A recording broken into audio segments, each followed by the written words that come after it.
Hey everyone, Connie here, and welcome to my Season 8 for My Little Pony Friendship is Magic, full thoughts, basically. So yeah, this is going to be just my overall final thoughts on Season 8 of MLP, um, all my episode scores, my wish list on what did and did not happen, all of that jazz. So Season 8 was a very good season overall. It had some bumps in there, but I like the overall story of the season, introducing our students in the friendship school. And I liked how everything kind of came to head in an end, but did not actually conclude. How things are only really starting to get going, especially with our main villain of the season, who ended up being Cozy Glow, and not Chancellor Naysay, as we expected. Um, yeah, it was fun. I like the new students. I like the new concepts and characters and races and stuff they brought in. And I think they did a lot of good with it. Again, it wasn't perfect. There were some bumps, and I will get to talking about those. Um, but overall, I'm pleased. So let's get into discussing stuff to talk about with this season of MLP, and we're going to start with the wish list. So this was my Season 8 wish list. As you can see, it's completely filled out. Green check marks mean it happened. Red X's means it can't or didn't happen. And when I say can't or didn't, I mean that maybe something happened that would completely stop something from occurring at all. Like, if I had no Luna episode or something like that, and a Luna episode happened, obviously that wish list item cannot be fulfilled. And you get the idea. You know what I mean. Either way, so we're going to go through this list one item at a time. So yes, this is going to be pretty long of a video, and I do apologize for that. Also, this is the bottom like cut off there? It is. This is going to be a pretty long video. So strap in, because we're going to get started. So, the wish list. Let's get to talking about that first. As you can see, we're going to go from the top and from left to right and then down and so on and so forth. So, an episode centered on the Reformed Four. Starlight Glimmer, Trixie, Discord, and Thorax. While we did get an episode focused on Starlight and Trixie, we did get an episode that showed Starlight and Discord, and Thorax, I believe, was shown a couple times. We didn't get an episode that focused on them as a group, which is what the item on this wish list was all about. I wanted to see an episode with them continuing to be a group and continuing to either save the day or go on adventures. The reason I wanted this was mostly because these characters were being kind of advertised as these new main heroes. And hear me out, because I've had some people disagree with me on this, but hear me out from how I viewed it from my perspective. Not just any character gets to save the day, and especially in a major premiere or finale. Starlight and Trixie, especially Starlight, had been built up to this point to basically become a new main character. Not just a side character, not just someone with their own arc. And I even disagree with what the staff themselves say. The way the character was built up in the series, the way they wrote it, was not just some character going through her own arc. She was built up as another main character. And almost as the next generation. I mean, think about it. She was brought in to be Twilight's first apprentice, in the same way that Twilight was the apprentice to Celestia. If that's not saying that she's going to be the next generation of kind of a main character role, nothing does. And then Trixie started to be brought in more and more. Discord had already been brought in quite a lot and had been extremely fan popular. And Thorax had kind of been given a major role since saving... he was kind of given a major role in the end there when he helped save...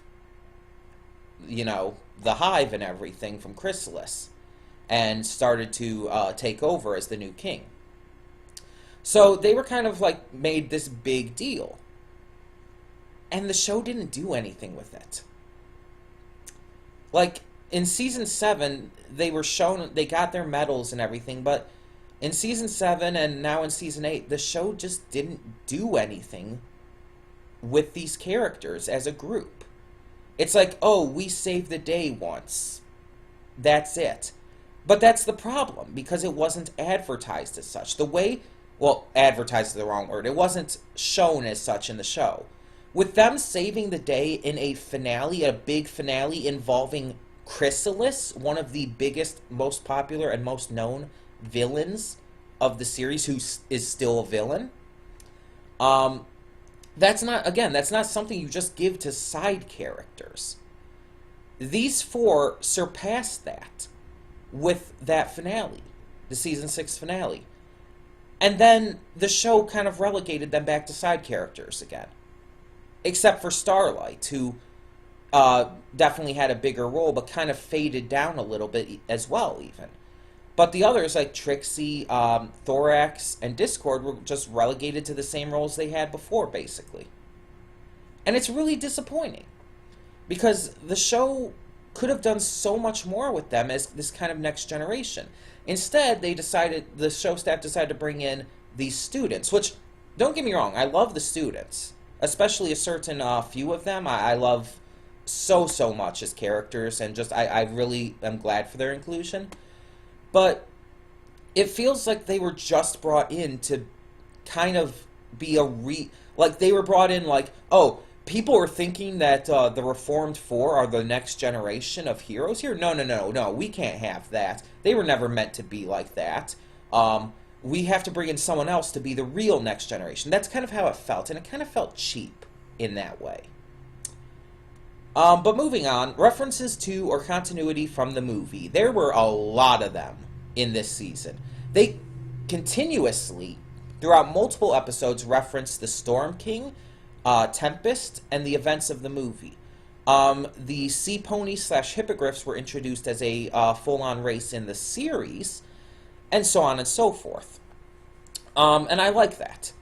I like that the movie not only is just canon, but is actually directly impacting the events of the show. Because they kind of try to avoid that with the Equestria Girls stuff, even though Equestria Girls is fully canon to the series.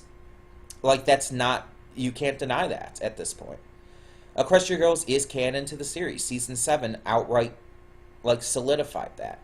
But the point is, while they try to keep the Equestria Girls series of movies and shorts and specials separate, they didn't even try to do that with the movie, with the theatrical movie. And it kind of feels like a little bit of a slight on Equestria Girls, which I still don't get why some people hate it. Equestria Girls is just as good as MLP. It's not, like, any legitimately worse.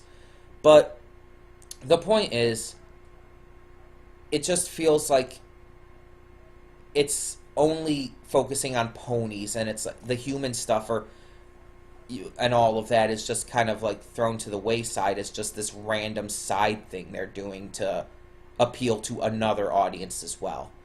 And it just feels a little cheap to me. But as you can see, there were no references to or continuity from Equestria Girls. Just going to that. Psycho Pony episode, though. As you know, Psycho Pony episodes tend to be pretty popular, especially Lesson 0 or Party of 1. We haven't had much of any Psycho Pony episodes in quite a while. In fact, I think the last one would have been Inspiration Manifestation. And I count that because Rarity went psycho in it. But yeah, it's like, I feel like we need more of those, because those are just altogether fun and entertaining, and I think they allow for some great development and characterization for our heroes. I would love to see another one of those, for sure. The only thing that I think got close was how Starlight and Trixie started acting near the end of On the Road to Friendship. But honestly, I wouldn't consider that Psycho Pony. But that's the closest the season got. Return of Babs Seed. This is something I've been wanting basically since Season 3, which was her last actual appearance. She was mentioned when she got her cutie mark and everything, but she hasn't actually appeared again, and I feel like that's a big problem because she was a member of the CMC. I mean, even if she lived in Manhattan and everything, like there's been plenty of opportunities to bring her back in some way or shape or form.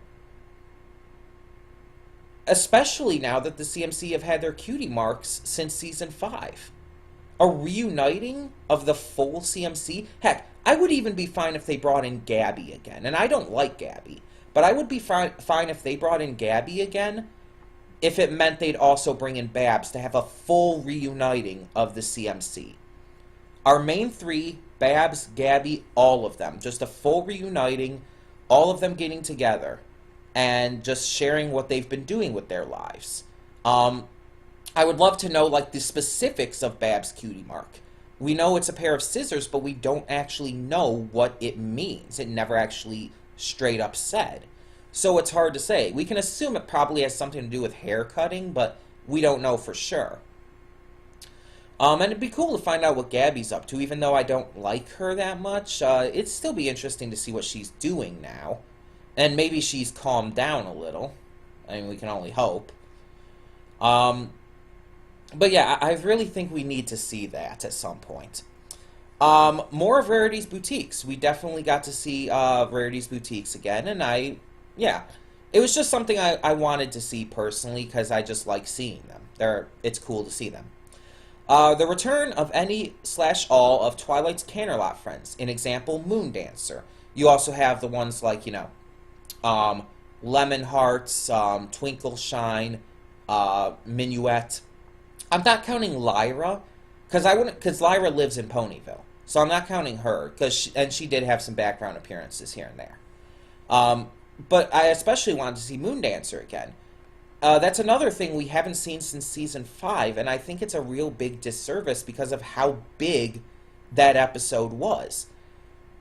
That episode was something that had been, that basically had been foreshadowed by the very first episode of the show. And not unintentionally, it wasn't like in the planning forever, but it was something that connected to the very first episode of the show and had a lot of huge meaning. Plus, the depth and character of Moon Dancer and her struggle and how Twilight felt for her actions concerning her, that was huge. That was amazing development for Twilight. To this day, Amending Fences is my favorite episode of the entire show, because it is just so perfectly written. The Perfect Pair comes close, mind you, but Amending Fences hits me very hard because of a lot of personal things as well. So, yeah, that does bump it over the edge over Perfect Pair for me. But I definitely think we need to see them again. They had a very, very small blink and you miss it appearance in the movie, but so many characters had just random background cameos in the movie. Even Cheese Sandwich was there, and I wouldn't really count that. They need a real appearance again. At least one of them, at least something, you know? Non-main 7 map episode, preferably CMC. We got a CMC map episode. We got Starlight and, I cannot think of his name right now. Starlight's friend. Excuse me. We got them. We got multiple different map episodes in this season that weren't main 6, or main 7, as I call them. I said main 7 because I was including Starlight, but, I mean, you had Starlight and, Sunburst. That's his name. I was thinking of the ship name being Starburst. Yeah, there we go. Sunburst. Sunburst isn't, even if you include Starlight as main 7, Sunburst isn't, so he would still count for that. And so, yeah, it's just like, we got multiple map episodes that weren't just main 7 or main 6 or whatever. So, yeah, that was cool. And we did get the CMC, which is one I really wanted to see. Return of Diamond Tiara and Silver Spoon. Come on, show staff. Season 5 was, like, 3 years ago. That was the last time we saw them. I mean, in, like, any kind of real sense. I'm not counting, like, a very brief, minor background appearance. The last time we saw Diamond Tiara and Silver Spoon was in Season 5. I believe it was episode 18, I want to say. It was Crusaders of the Lost Mark, when the CMC got their cutie marks. Diamond Tiara and Silver Spoon were reformed. And while Diamond Tiara specifically, her reformation felt a little fast-paced, overall, it was still a great episode, and I loved the characterization and development they gave to those two. And we haven't seen them since. It's like, oh, they're not enemies to the CMC anymore. They have no place in the series anymore. That's kind of what it feels like. Me and I know many others, want to see what these two are doing nowadays. They weren't interesting just because they were antagonists to the CMC. They were interesting because they had character. They had something to them. And then Crusaders of the Lost Mark made them more interesting. Yes, it concluded a big story arc. But that doesn't mean you have to get rid of the characters altogether. I think it's actually a huge disservice to that episode to not have them appear again. Diamond Tiara and Silver Spoon need to have another episode. In fact, I would like an episode focused almost entirely on them, with the CMC kind of taking maybe a mentorship role or just a kind of supporting role as we see what Diamond Tiara and Silver Spoon are doing nowadays. I think we need that. But moving on, the return or redemption of Lightning Dust. We had that. We didn't get a redemption, but we did have the return. And honestly, the way it was handled, I think it's fine. It was a great way to handle Lightning Dust's return.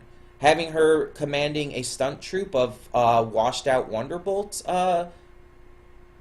I guess you could call them trainees, washed-out Wonderbolt trainees. That's great. That's a perfect thing to have her do. And her trying to basically get Scootaloo onto her side and Scootaloo kind of going away from Dash for a bit was also very good. Because before, the entire struggle between these two was surrounding the Wonderbolts, which at the time was Rainbow Dash's big passion. But now Rainbow Dash is in the Wonderbolts. That's not going to be as big of a thing for Lightning Dust to try it, I guess you could say, feud with Dash over anymore. But Rainbow still loves her surrogate little sister, Scootaloo. And she still wants Scootaloo to, well, in some ways, take after her. She really wants to be there for Scootaloo, and to see Scootaloo turn her back on her and go instead to her biggest rival, that's a big deal. So I like how they handled that. But after that, we have Chrysalis returns for revenge. And yeah, it happened, not quite in the way I thought it was, but Chrysalis did return. She was seeking revenge. And while the main six themselves didn't have any interaction with her, or even Starlight and the rest of the Reformed Four, I still thought it was fun. And I still thought it was honestly satisfactory. Because we know she's going to return again in the future. So yeah, I hope that this leads somewhere cool. The return of the Pillars.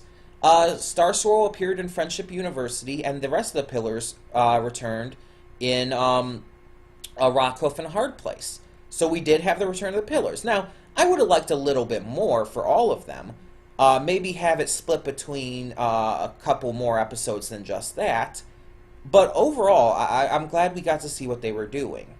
And honestly, Rockhoof and a Hard Place was a fantastic episode, so can't really complain there. So no Princess Luna episodes unless it's a Royal Sisters episode. So this was another thing that did happen. There was no Luna-specific episode, and I'm so happy for that. The reason this was on the list is because, in my opinion, all of the Luna episodes we've had where Luna was actually a focus, outside of sister episodes, have been terrible. And you think, oh, there's only been, what, 2? There was the first episode in Season 2 where she finally returned after the Season 1 premiere and everything. And it started to... And that episode was just not good. I'm sorry, but Was that one was called Luna Eclipsed, I believe. Yeah. It was just not that good. It really wasn't.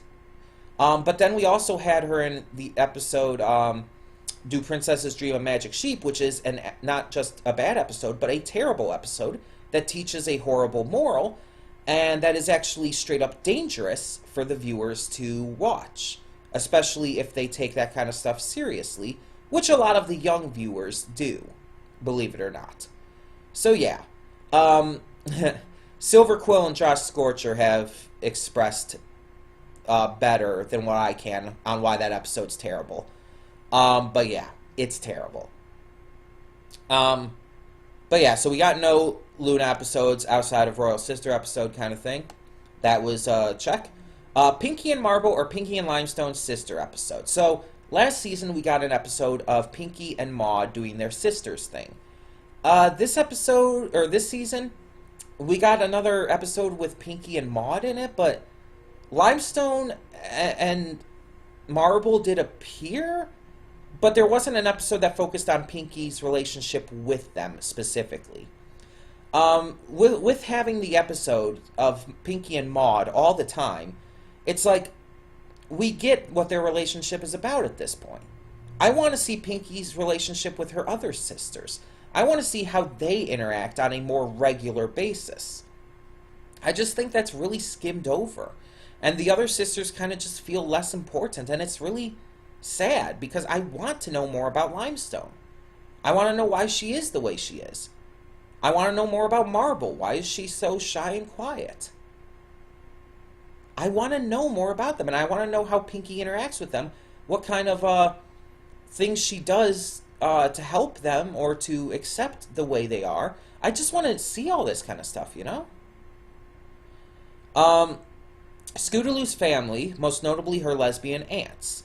If you didn't know, Scootaloo's aunts, Aunt Holiday, or is it Aunt? It's Auntie Holiday and Aunt Lofty. They are in the chapter books, and I think a comic or two. But they are confirmed lesbians, and they're Scootaloo's aunts who takes care of her while her parents are off abroad. Scootaloo's parents are abroad, and she's taken care of by her lesbian aunts. That is canon, because the chapter books and all are considered canon to the series unless the show specifically contradicts them. This has been stated in the past by the show staff and whatnot. So, yeah, this is canon, and it's something that we want to see in the show. People have been wanting to see what Scootaloo's living situation has been. We see that she has a house. We've seen that, but we haven't seen anything about her family. And she's like one of the, and you can consider the main six or the CMC main characters. She's one of the few main characters who we know nothing regarding her family. We know about Sweetie and Apple Blooms. We know about the main six. We even know about Starlight and Sunburst's families. But we don't know about Scootaloo's?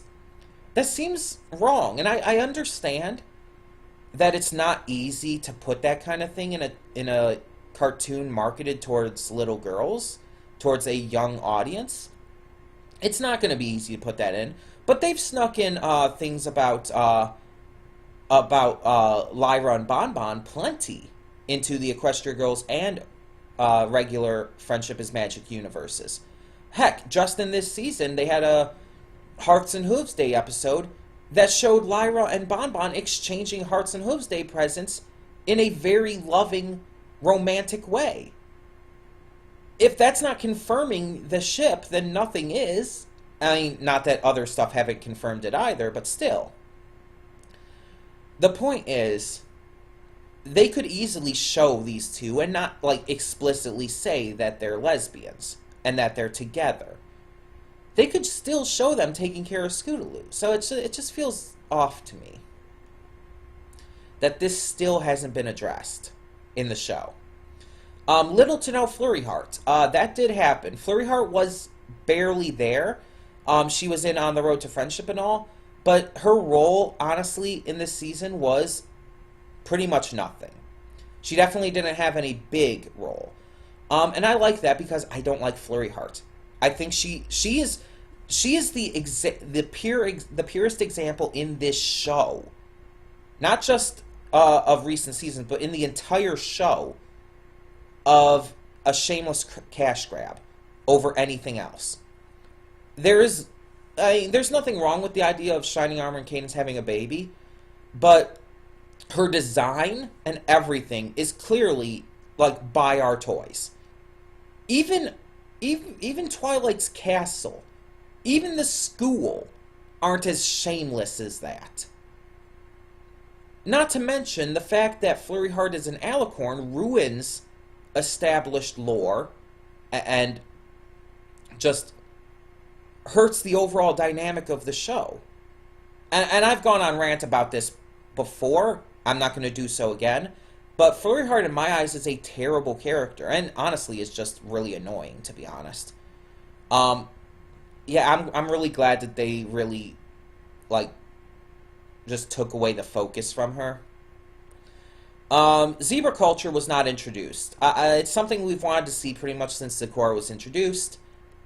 We still know nothing. New locations, more than just one or two. We got a few new locations.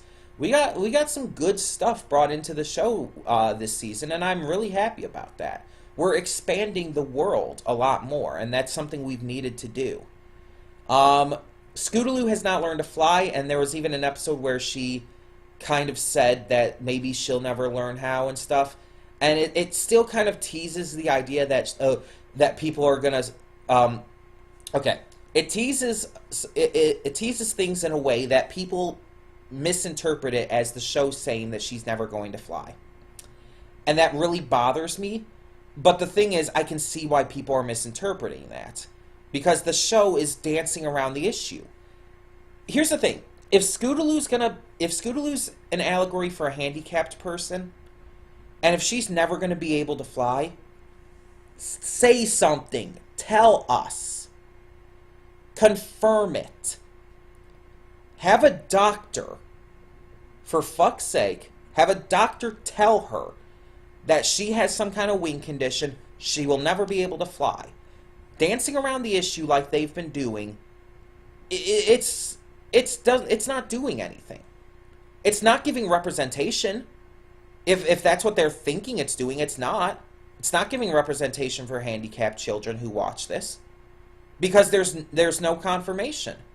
You cannot say she's handicapped. There's nothing to actually prove that. Right now, the only thing we can assume is that she's a late bloomer in the same way that she was with her cutie mark.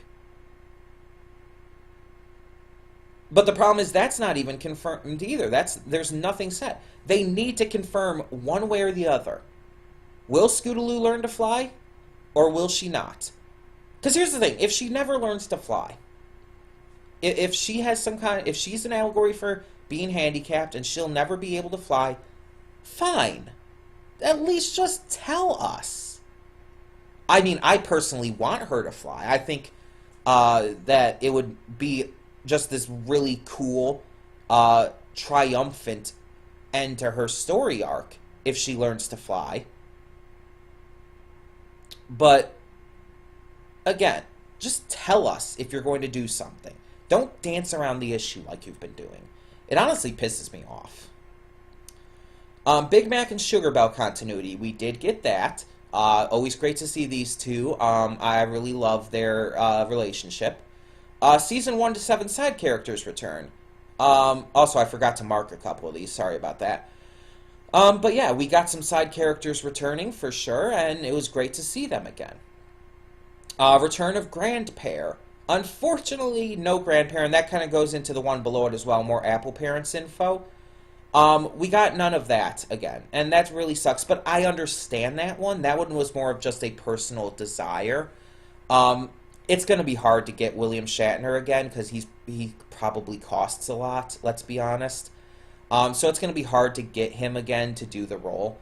But it's still something I'd love to see, and I'd love to at least hear some more info. Maybe bring in Burnt Oak again. That would be a way to do it. But anyways, references to past generations. I don't think we had any in this season. Correct me if I'm wrong, but, I mean, I don't know a lot about past generations, but there was nothing that I knew of that was there. More of Glimmy's harem. Now, what I mean by this is Maud, Sunburst, and Trixie. And specifically, I wanted them to have interactions with Starlight. That's why I specifically referenced them as a harem instead of just their characters. And yeah, we got more of that. We got more of these, of Starlight interacting with them and everything. And so yeah, I'm good with that. The Griffins return, like Gilda and Greta. And we got Gilda to return. We also got Gabby. I didn't see Greta, though. But we did get them to appear in the background. Plus, Griffins just appeared as a more consistent race, with Grandpa Gruff coming in, with Gallus being a new part of the students and everything. So yeah, we got that. Derpy-centered episode, we didn't get that. And I didn't expect us to, but I was just kind of hoping, you know? I want more of Derpy. We haven't heard her speak again since Season 5, and I really want her to speak again. I just feel like the 100th episode was like, oh, we're just going to please the fans. We're just going to give them to this, and then we're never going to do anything with this kind of stuff again. That almost is kind of how it feels now. I just really want Derpy to have more of a role. And she was in the finale and stuff, and she had a little role as her mail carrier self and all. But it's like, I just want more. I want her to actually be like a focus in an episode again, in some way. Even if a minor focus, still there. LGBT plus character. This one is kind of not really explicitly stated, but again, as I mentioned before, Lyra and Bonbon exchange heartwarming gifts while embracing each other lovingly. And it was a very romantic, notable scene. So it's just like, if that's not telling us that they're a couple and not just friends, nothing is. That's confirmation in my eyes. The only thing you could do more than that is straight up make them kiss or something. Or specifically straight up say that they're together. That's the only thing you could do more to it. And I'm specifically saying stuff like this because, as you know, I'm LGBT. I'm trans, I'm pan, I'm asexual. So it's like, this is stuff that I've wanted to see, of course. And I don't think any of the other episodes like had anything like that. Not that I can think of, at least. But that one definitely, I definitely count that. I think it's honestly just obvious with how it was framed. Starlight's family. We got to see Starlight and Sunburst's families. Not the entire family or anything, but we saw something, and that's just what I wanted. So, yeah. Another celebrity VA. This one isn't, like, as, like, famous as we've had before, like with William Shatner, or, I cannot remember the name of the actress who portrayed, Applejack's mom right now.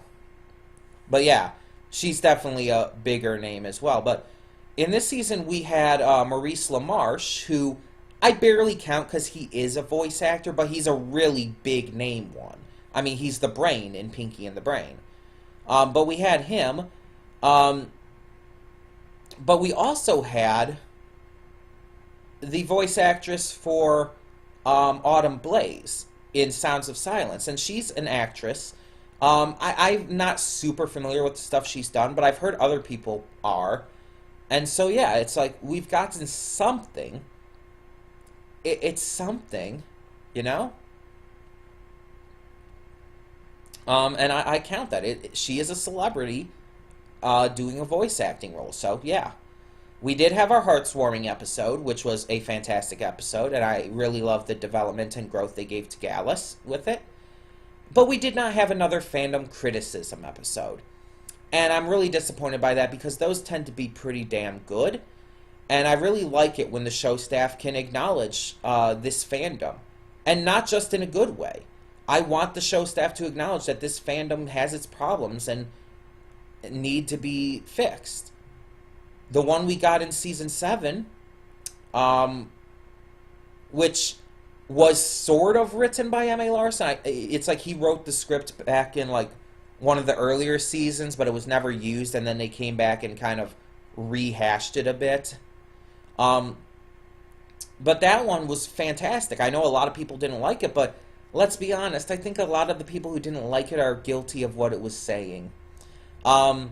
It's basically the episode, you know, was saying, like, don't be super overly critical, and don't go into the show purely to be critical. Like, just enjoy it for what it is, and if you don't like it for one reason or another, fine, but don't attack it, don't attack the people behind it, and don't treat it like it's some horrible thing just because of you personally not liking it. But yeah, so that was my wish list for season 8, everything that did and did not happen.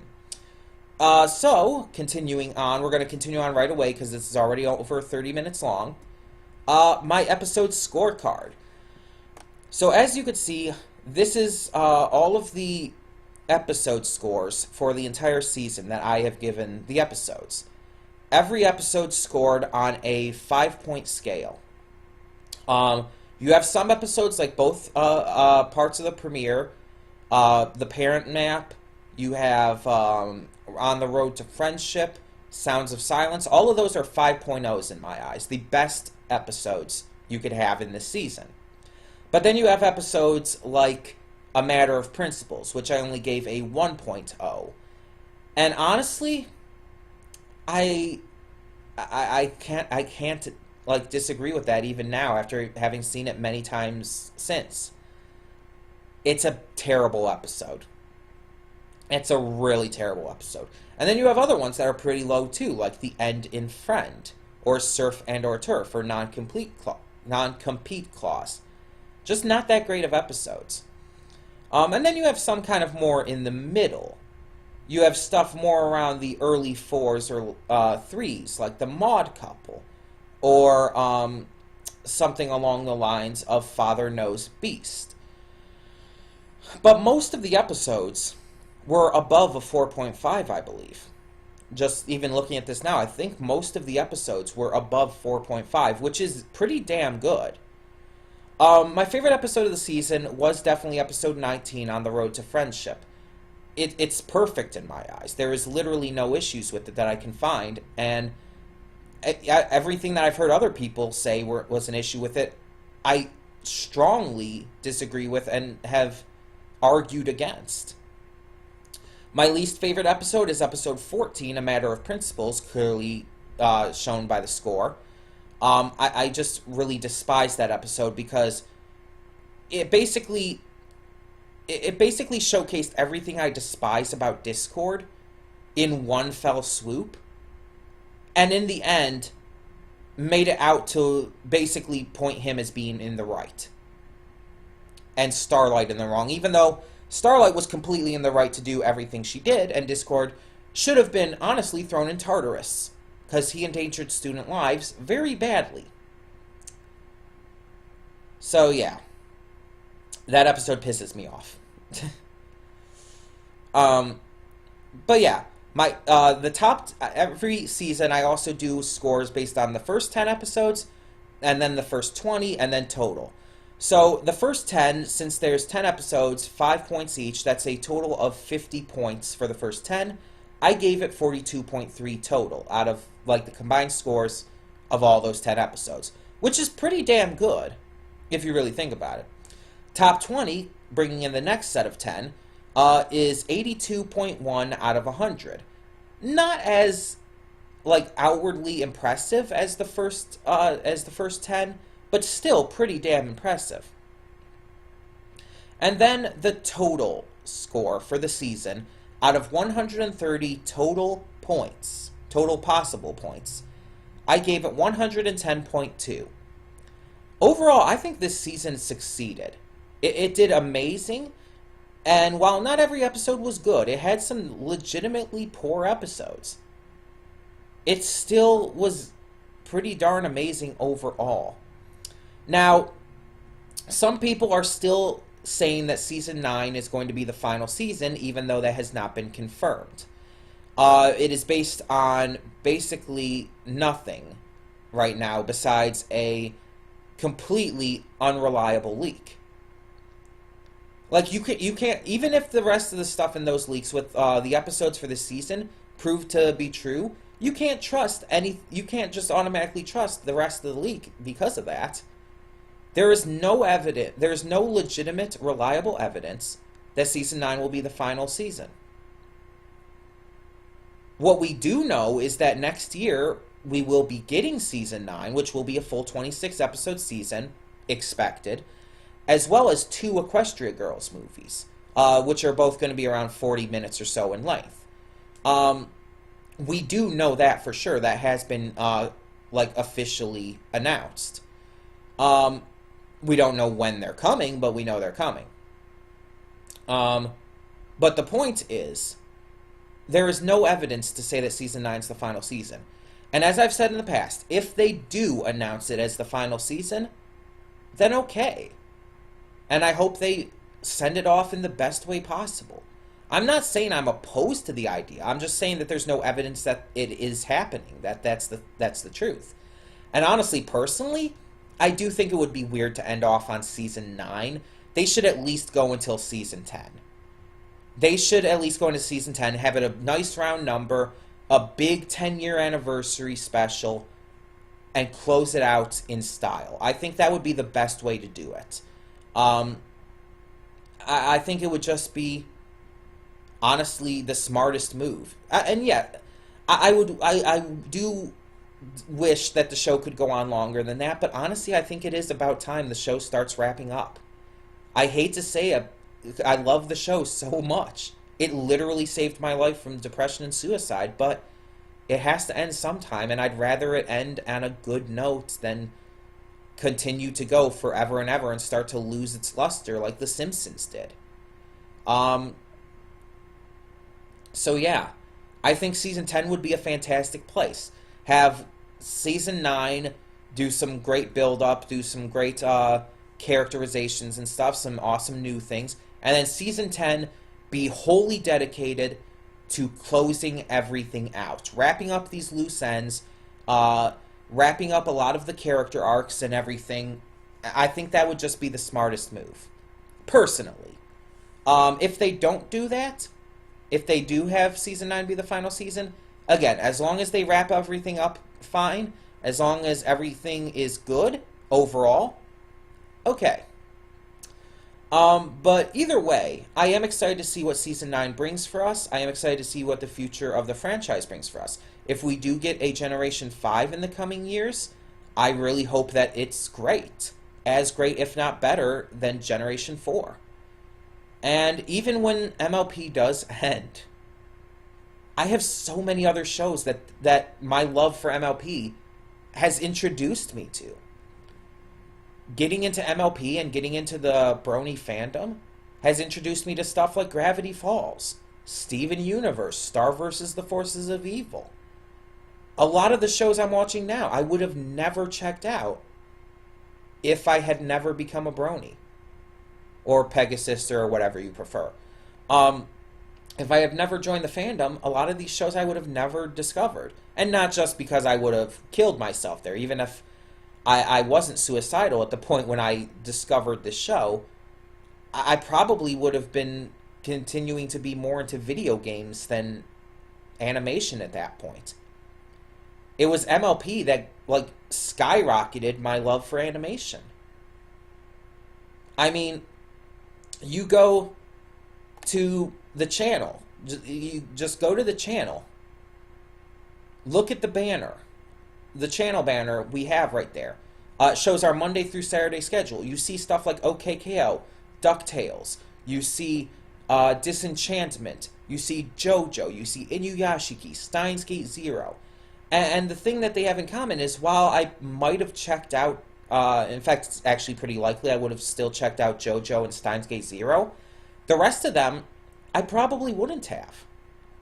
Maybe Disenchantment, because I have loved Futurama for quite a long time. And I do enjoy The Simpsons as well. But the others, most likely not. I probably would, again, be more into video games than anything these days. So yeah, even when this show does end, it's honestly cemented my life and my passions. It's made me into who I am today. It's allowed me to become someone today. Season 8 just continued to prove why I love this show. Were there some things that weren't as good as previous seasons? Yeah, sure. There were some mistakes they made, of course. But overall, like, it continued to show why I love animation now. Why this has become such a big passion for me. And why, in just 2 weeks at Youmacon, I'm running multiple panels on the subject. Yeah, I haven't actually announced that on here yet, but at Youmacon, in the first week of November, I actually had multiple panels accepted that I'm going to be running. One of which is a panel about My Hero Academia, where I'm talking about how it connects to the gospel, the Bible and everything. Another one of these panels that I'm hosting is all about animation and why it's not just for kids. And there's a panel I host that I've hosted twice before called Name That Theme, a game show style panel all about anime themes. Stuff that, again, I never probably would have done if not for MLP. I don't think it's any coincidence that the year I discovered MLP back in 2013 was the first year I went to a convention. I don't think that's a coincidence at all. I think it was definitely meant to be. So even if Season 9 is the final season of MLP, as long as they close it out in the grandest, best way possible, I'll be happy. I'm hoping for Season 10, and I think it would just make more sense. And again, nothing has been confirmed as to Season 9 being the final season or not. It's basically just complete speculation at this moment that people are taking way too far. But, like I said, if it is, then, yeah, it's going to be the end to an era that's, I hope, going to end off as amazingly as it started. And I will cry. I will cry when this ends. When I finish watching the final episode, even if it's not even the best episode, I'm going to be crying. Because this show just means that much to me. So yeah, I will be making a video to share my wish list and everything for Season 9 when that gets closer next spring, as I tend to do. And I'm just hoping that everything goes well in the meantime. We have the rest of the fall, we have the winter, and we have the early spring, in which we've got to wait. And so yeah, there's going to be a lot to watch until then, and I hope it's all great. And not all of it will be, but I still hope that it all will be. I hope to enjoy everything I watch. So in the meantime, tell me, what did you think of Season 8 of My Little Pony Friendship is Magic? Did you like it as much as I did, and did you find the same problems or similar problems that I did? What did you think of the new characters, the new songs, the new ideas brought in? What was your favorite episode? What was your least favorite episode? Tell me your thoughts on all of that and more in the comments below, and thank you so much for tuning in to another season of reactions. For now, I'm Connie, and I'm signing off. See y'all next time.